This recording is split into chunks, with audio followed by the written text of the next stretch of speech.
Chav Zayin Sivan. It also happens to be July 3rd.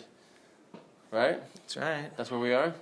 That's right. July the 5th. This is the Happy happy kindness. Independence. That's It's tomorrow. tomorrow. Real Kindness Happy. Podcast with our special guest Avi Abelow, where we are going to discuss Emuna. Yes, we are.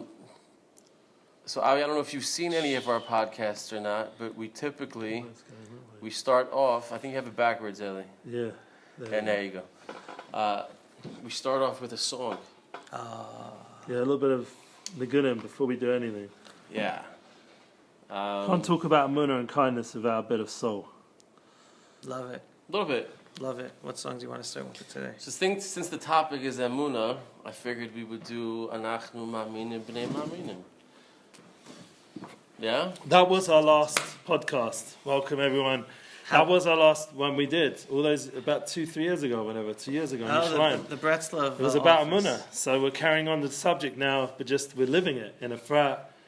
We're applying it. 100%. And he was just after a huge conference as well. Did you see that? I did. How'd that Michael go? Rappaport. So tell us about it. Yeah, we want to hear a little bit. So tell us all about it. Can I give you some water? I'd love some water.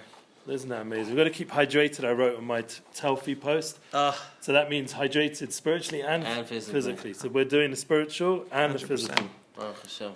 There we go. So, honor. Great way to start with a bracha. Baruch atah Adonai Eloheinu melech haolam shehakol nihiyeh bidvaro. Amen. Joseph, do you mind just your one? Because I'm not even there on the screen. Just slightly to the left. No, the angle. There we go. Perfect. So we're all in it. Amen. We'll hit the song. You ready? Let's do it. אנחנו מאמינים בני מאמינים Get the ואין לנו על מי להישען אלא על אבינו שבשמיים אנחנו מאמינים בני מאמינים ואין לנו על מי להישען אלא על אבינו שבשמיים ישראל בטח השם עזם מגינמו ישראל בטח השם עזם מגינמו ישראל בטח השם עזם מגינמו ישראל בטח השם עזם מגינמו אנחנו מאמינים מאמינים אין לנו על מי להישען אלא על אבינו שבשמיים אנחנו מאמינים מאמינים אין לנו על מי להישען אלא על אבינו שבשמיים.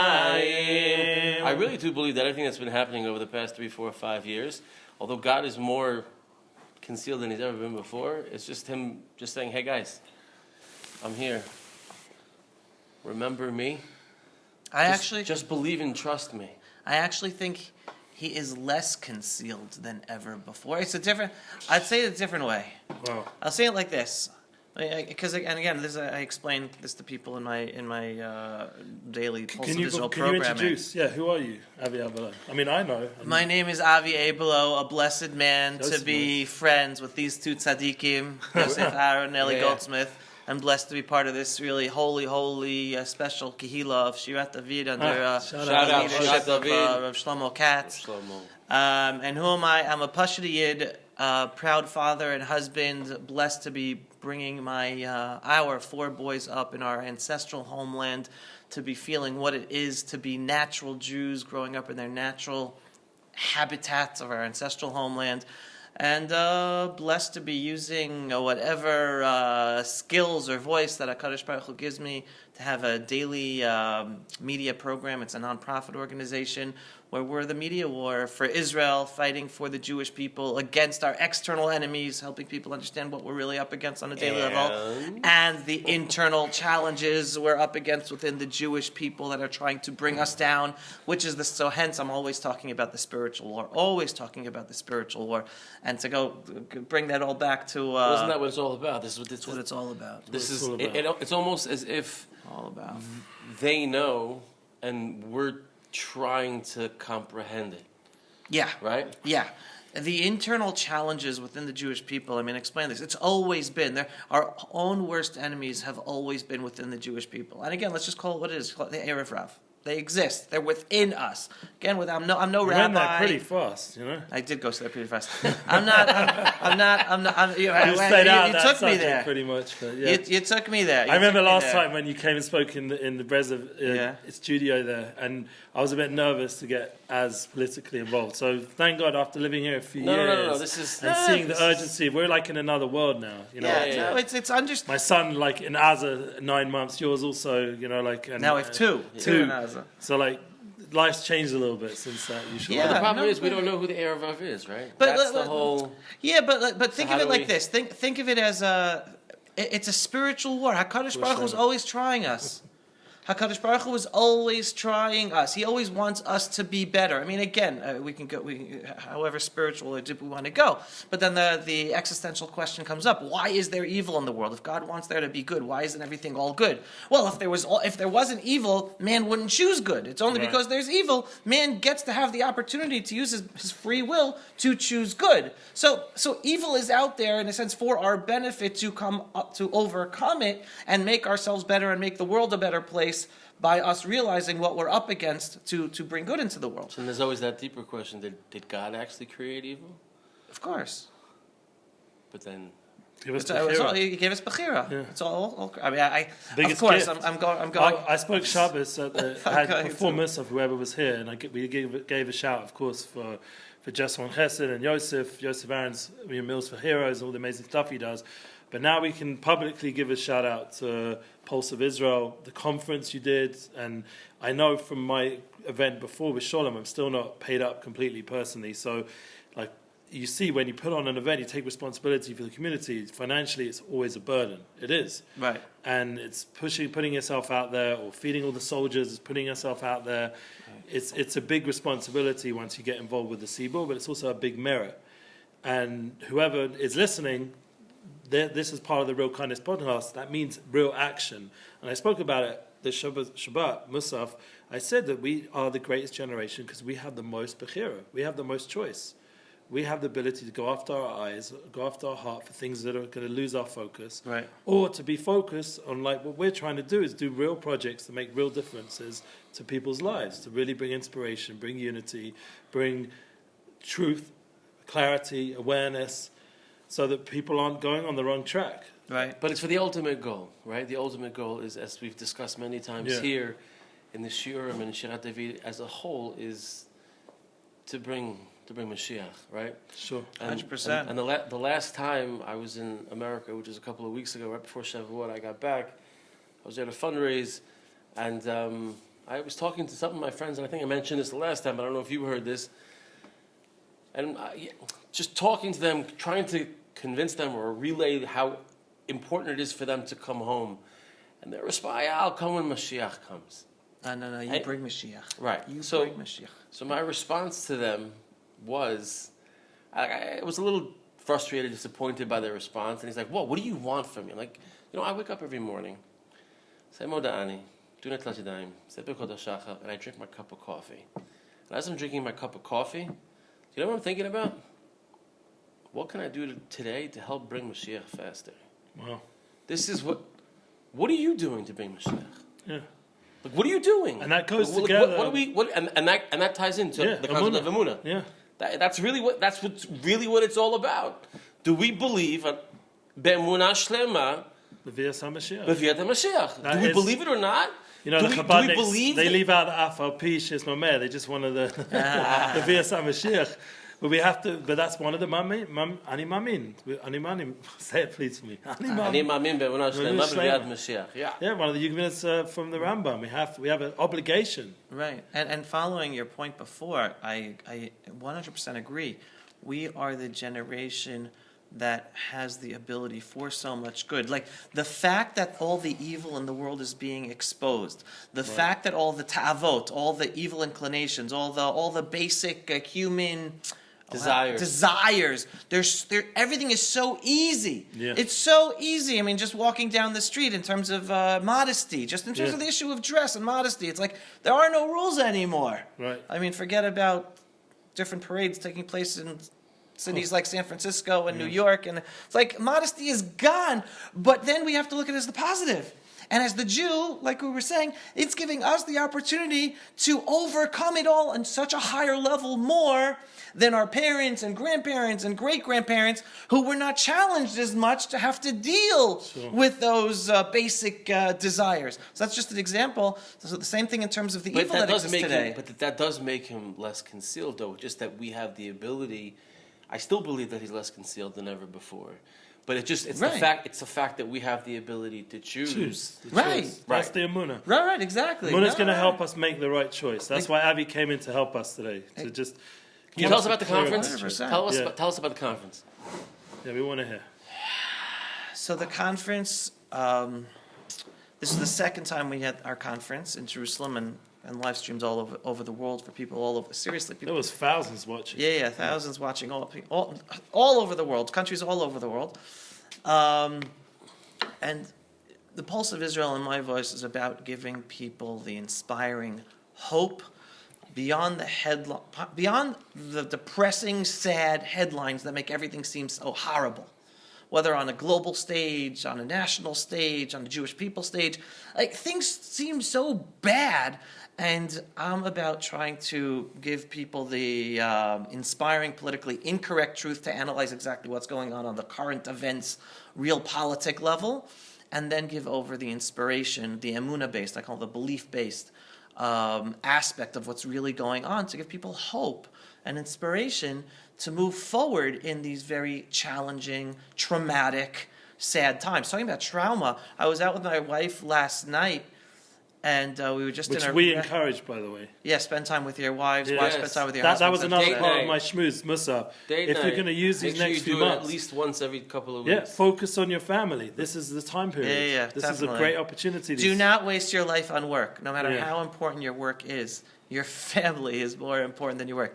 You can deal without that other $1,000, Yeah. $100, $10,000, whatever.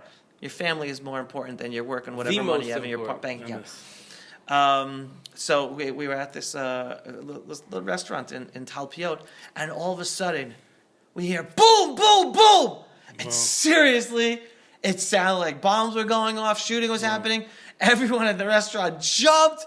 Some ladies were screaming. People were running to the back of the restaurant. Wow. So it ends up that it was zikukim. How do you say it? Firecrackers. For the 4th of July. No, like a wedding that was taking Blame it place on across the Americans. street, right? But, I mean, there were women in there screaming, and one lady kept on screaming, we're a country in trauma. It's like, Right. don't do, like, who did that? What are you thinking? Like, it's seriously, Yeah, and I was correct. ready to, People were told not to do it. right, and I was ready to jump outside, but I didn't have my gun on me. So instead, I stayed inside to protect my wife and whoever was inside. But for that minute of uncertainty, it was very traumatic. So that's those are the times we're in, and hence, like, it's very sad, it's very scary. A lot of people are very depressed.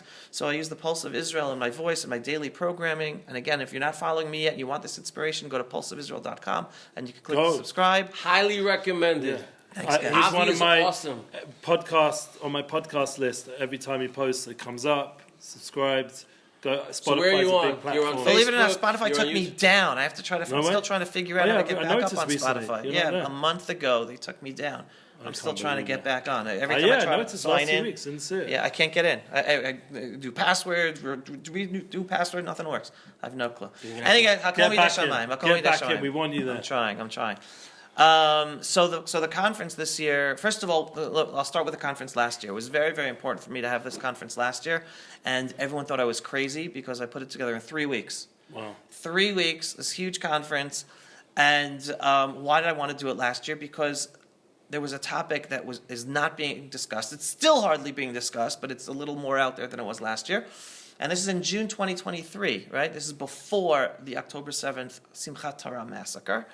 And the issue was unmasking the anti-Semitism behind the Palestinian national movement. Wow. Because I've been talking for years how this whole thing called Palestine, it's one big blood libel. It's the biggest blood libel in all of Jewish history, where you have Jews being attacked all over the world. They don't even know history, and yet they're attacking people because they think they're socially virtuous, saying, oh, I believe in Palestine, and hence I hate Israel, and hence I hate the Jew, and hence I'll attack a Jew in the streets of London or Los Angeles, New York. Total anti-Semitism. People don't understand the second you accept the two-state solution, you are anti-Semitic. Jews are allowing the growth of anti-Semitism by supporting the two-state solution. Like, people don't understand it. Once you say you believe in the two-state solution, that means Palestinians exist. That means that Jews are occupiers in our ancestral homeland. Boom.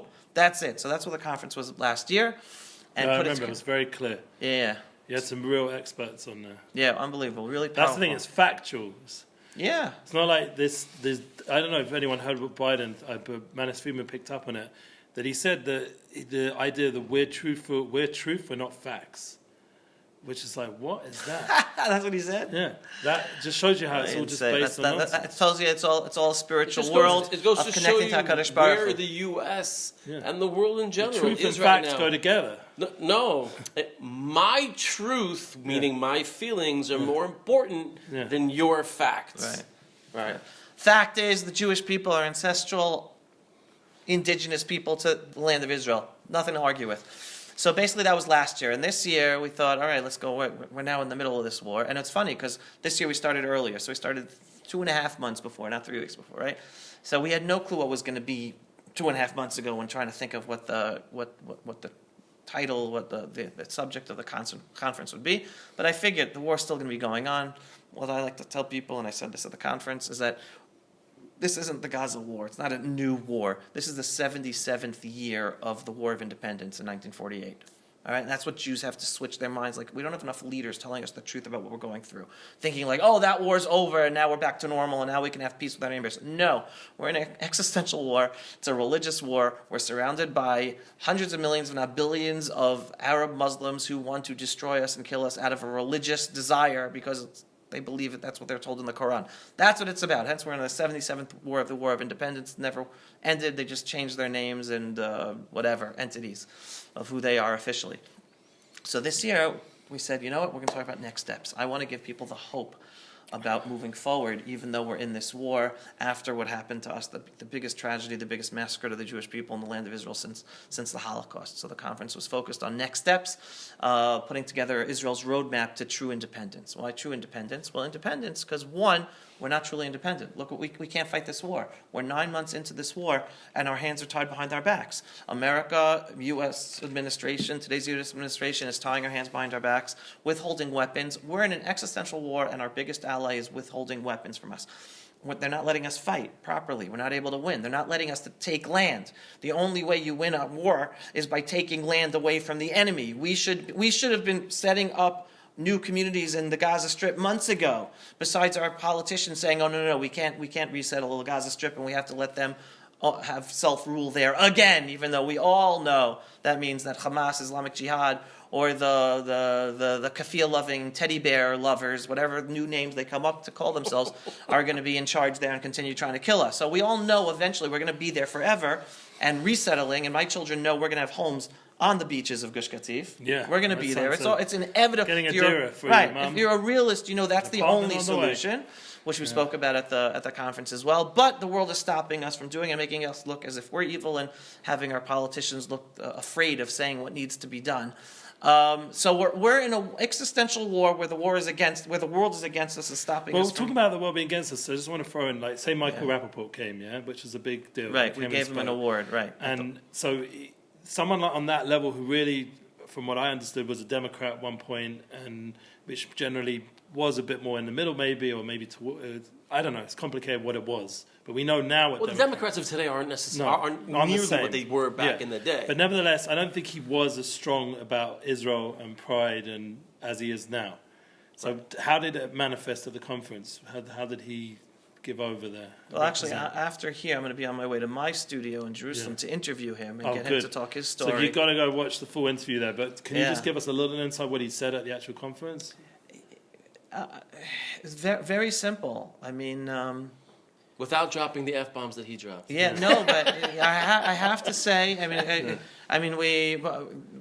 when we reached out to him to give him the award for the conference, and we just asked very politely if it would be okay for him to speak without those colorful words, he was totally fine. Like, cool. He's totally respectful. He knows how to talk to different audiences. He has a certain public persona. Yeah.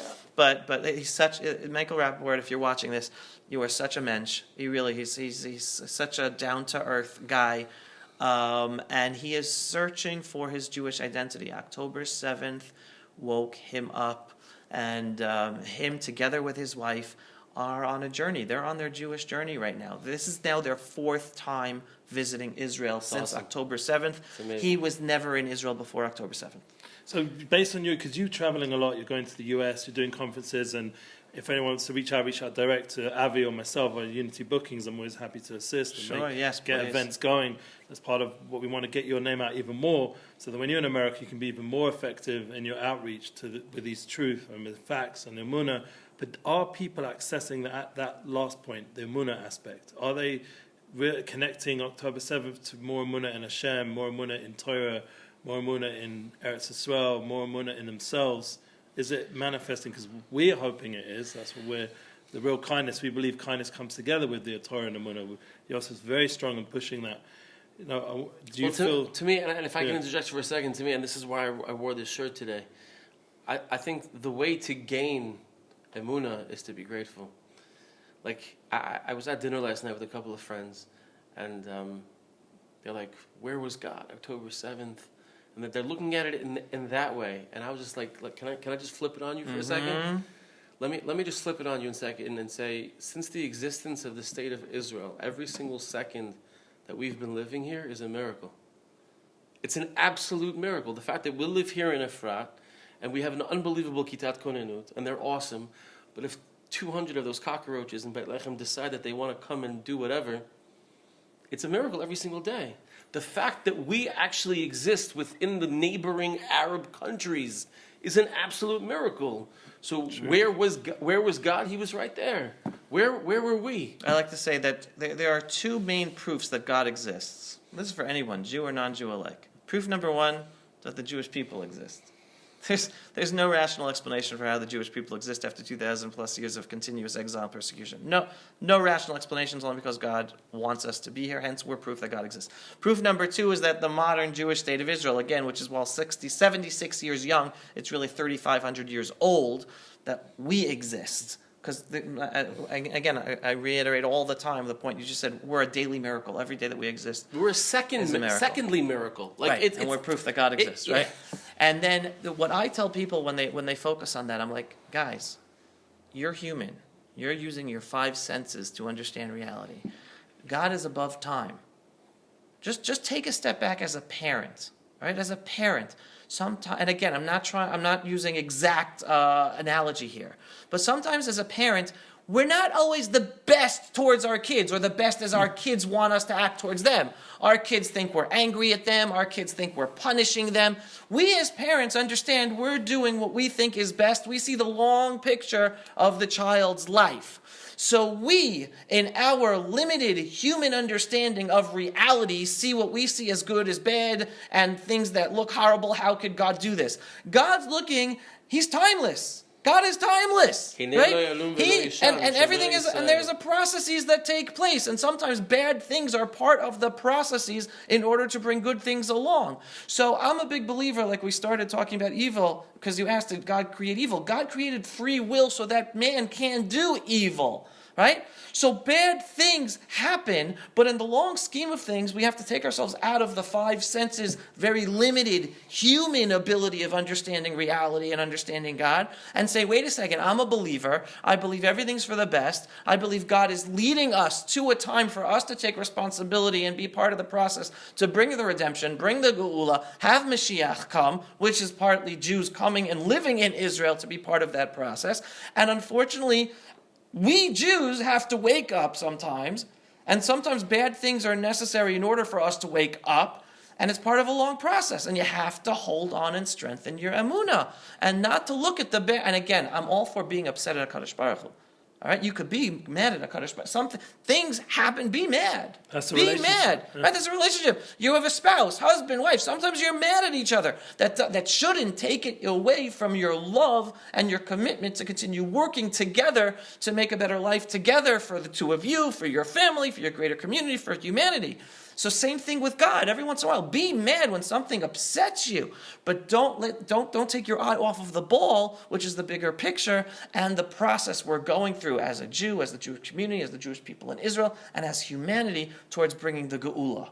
So that's how I tell people to look at October 7th or tragedies. And then to answer your question specifically about how, in terms of all my talks to communities and people, I can tell you two things, at least 2 points.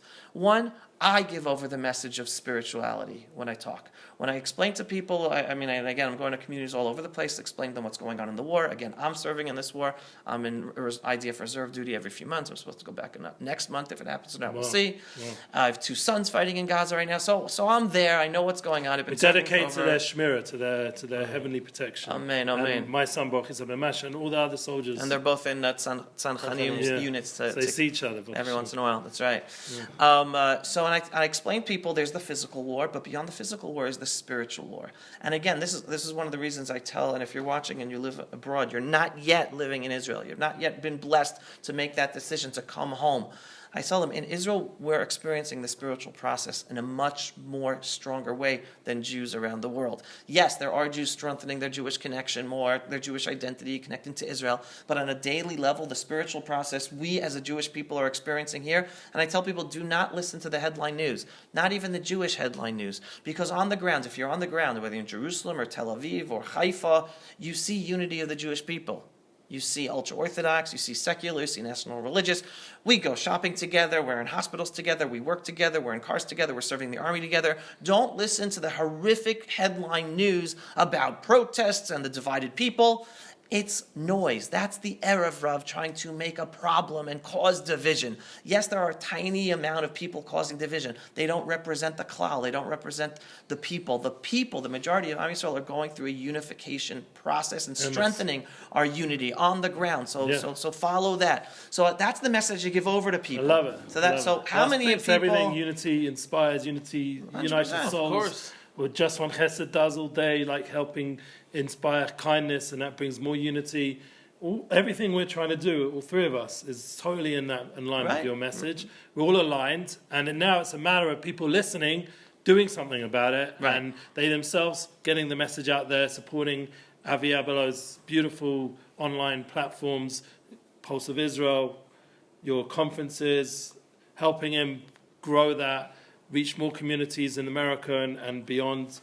And but before we wrap up the wait, let me give point number 2. To finish answering the question, because point number 1 was that's the message I give across. How many people are internalizing that and really internalizing that? Who hear me from all these talks? I don't know, but I hope some people are internalizing that. Point number 2 is I do have many people who contact me who say because they listen to my programming, they are more connected to wanting to come back home and live in Israel. Which that's the biggest manifestation of internalizing the spiritual process that they understand they are going through or should be going through as a Jew today. So those are the two points in terms of data points I have to know about the process that people might be going through. And but all I can do, I tell people, I'm just the one planting the seeds. Right. So when people invite me to speak to their communities, I'm there to help plant the seeds, and then it's for them to grow those seeds over time and develop individually with their families, etc. I can give one story to actually further encourage this. Please. I was on the street doing one of my Pulse of Israel videos, and this woman stops while watching me, and I stopped videoing me in a second. I'm like, can I help you? Everything okay? I had no clue what her story was. Israeli, American, no clue. Ends up, she is an American Jewish woman from Florida, here in Israel with her family for vacation. And she was actually in Efrat for Shabbat with her family. Sure, David. All right. No, Was she at David? I don't know, actually. Possibly. I don't know. You're going to come visit. I got one of my students. All right. So obviously you're talking about a woman and a family that deeply connected to Israel, even though they're living in America. And so she was in Efrat for Shabbat. And then she just, out of the blue, and she goes, who are you? What's your story? And I said, what I do, and about strengthening people's connection, their Jewish identity, and Israel, etc. And she just asked me right there on the spot, give me the Aliah pitch. Give me the elevator pitch for Aliah. Obviously, she was getting it when she was in Efrat, right? Sure. So I give the Aliah pitch, and then she calls over her husband, and she goes, give him the pitch also, because I think she was the one She was stronger. sold. She was sold. She was sold. He was on the fence. Right. The husband wasn't. Right, so I give that. And then we continue talking, and and I've said about for the kids in the future. And then I just threw out there, I'm saying, listen, I'll tell you one of the blessings about living here in Israel today. There's a story I like to tell that I have a towel in my office. Why do I have a towel in my office? Because on any given day I could just jump to the mikveh, jump on a light rail to the old city of Jerusalem, go up to the Temple Mount, okay, not the western wall of the Temple Mount down below, but up to the Temple Mount, and pray the mincha prayer in a minyan on the Temple Mount. Wow. Okay? I'm saying that's how blessed we are to be living in Israel today. Like for thousands of years, not even possible, and we're blessed to have this opportunity. And all of a sudden she goes, can we go up with you to the Temple Mount? I'm like, sure, how long are you here? I thought she mentioned she was only in Israel for like another day or whatever. So I'm like, all right, so we'll go tomorrow. The next day, I went with her family, her boys, her husband to the mikveh, and we went up to the Temple Mount, kehalacha, according to Jewish law, with her as well. Wow. Obviously, she also went to the mikveh following Jewish law. Wow. And from what I understand, again, she was here with her kids for another 2-3 weeks, enjoying the land of Israel with her kids to experience living in Israel and connecting what it feels like to be a Jew in Israel. They're making Aliyah. Wow. Husbands on board. They've decided they're making Aliyah. Welcome up by and welcome. All right. Now, I'm not taking any credit. A lot of people were involved, and obviously the mother was on her own personal journey and working with her husband to get there. But that's a process. She with her husband and with her kids went through a process. They actively went through a process. If you're Jewish and not yet living in Israel yet, and not yet thinking of Aliyah, of coming home, or you're thinking about it but not doing anything about it, be inspired by this mother. It's something you do. It's an active process. She worked with her husband. She worked with her children.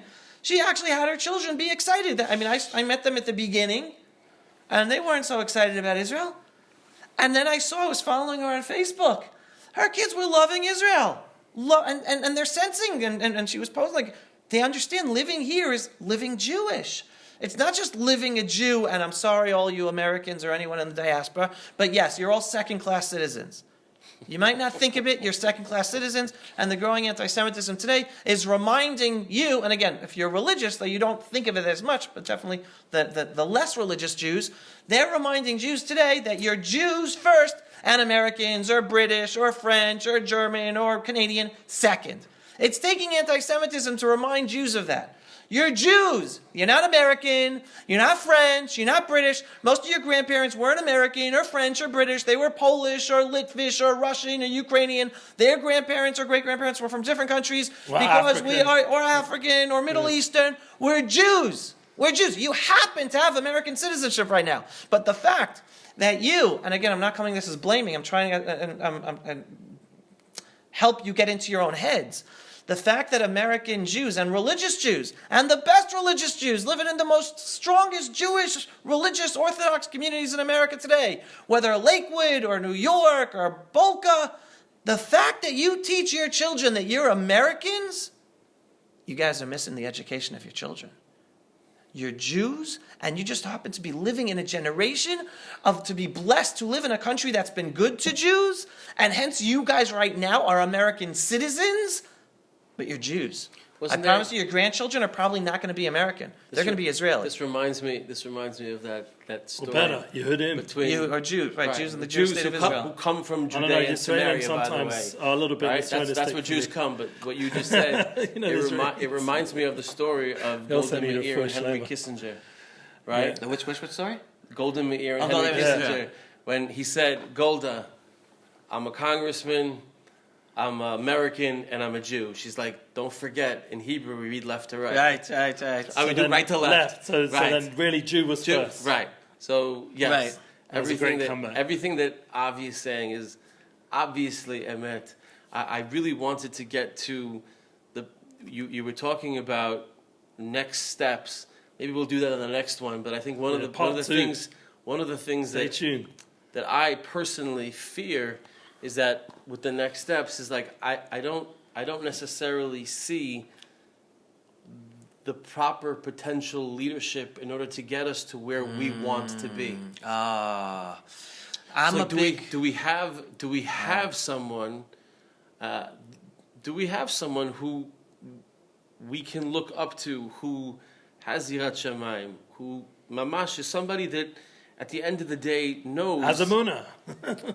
Yirat Shamayim, Emuna, they go hand in hand, like mamash. Who is that? Who's that leader? Is he?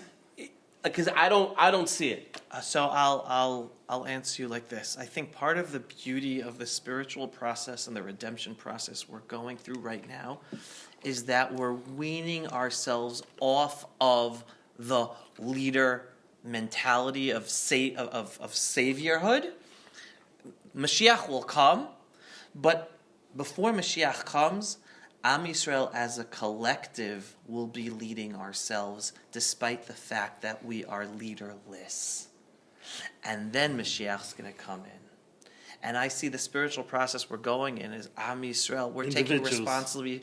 We're taking I've responsibility heard this from the leaders themselves. Yeah, the From Rabbonim, ourselves. The Tzaddikim have told me. I remember Rav Taub, who survived the Holocaust. He said, "This generation, each person has to become Avram Avinu," and that was his Masorah from Eliyahu Novi. He said he heard this from Eliyahu Novi. Listen, let's be clear.